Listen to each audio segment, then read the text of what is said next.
আমাদের সাথে কদিন আগে একটা ঘটনা ঘটেছে। মানে আমরা বাঁকুড়া গেছিলাম। মানে আমার একটু ডাক্তার দেখানো ছিল। তো সেই জন্য আসার পথে দেখছি আ যে আমাদের মতোই স্কুটি, আমরা যে স্কুটিটাতে ব্যবহার করি, সেই স্কুটিটাই দেখছি রাস্তার উপরে আ পাল্টি খেয়ে পড়ে আছে। তো দূর থেকেই ওটা দেখছি। তো দেখার পর মনে হচ্ছে যে কিছু একটা হয়েছে মনে হচ্ছে। কিন্তু দেখো একটাও গাড়ি কিন্তু দাঁড়ায়নি ওখানে।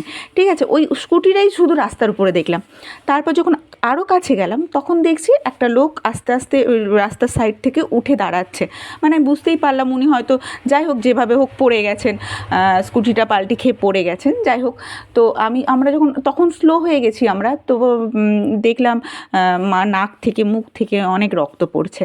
তো সেই মুহূর্তে আমার তো ওনাকে দেখে তো মানে সেই আমিই নার্ভাস হয়ে গেছি সেই মুহূর্তে দেখে। তারপর একটু জল টল ছিল, আমি একটু জল টল দিলাম। কী করব, আমরা দুজন না তখন দেখছি কেউ আর দাঁড়ায়নি। মানে সেই মুহূর্তে আমরা দুজন যে কী বলবো, কী করব সেটাই খুঁজে পাচ্ছিলাম না। তো তারপর আমরা দাঁড়ানোর পর দেখলাম আরও দুজন দাঁড়ালেন। তো তারপরে একটা অ্যাম্বুলেন্স পেরোচ্ছিল, ভাবলাম তখন ওই অ্যাম্বুলেন্সটাকে ডেকে একটু বেলিয়াতোড় হসপিটালে নিয়ে গেলাম। তারপর হসপিটালে এসেও দেখলাম যে না, উনার বেশি সেরকম কিছু লাগেনি।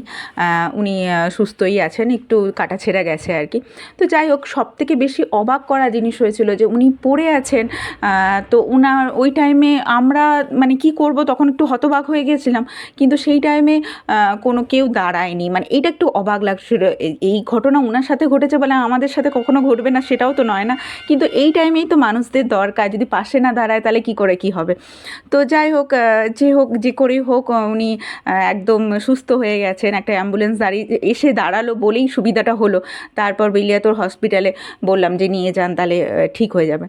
তো যাই হোক, এই টাইমে আমার মনে হয় প্রতিটা মানুষেরই একটু পাশে দাঁড়ানো দরকার। নাহলে ওই ওরকম রাস্তায় পড়ে থাকলে উনি তো তখন নার্ভাস না, উনি তো আর কিছু করতে পারছে না, হাত পায়ে চোট লেগেছে, কী করে কী করবেন? তখন তো একটু কিছু মানুষদের পাশে দাঁড়ানো দরকার না?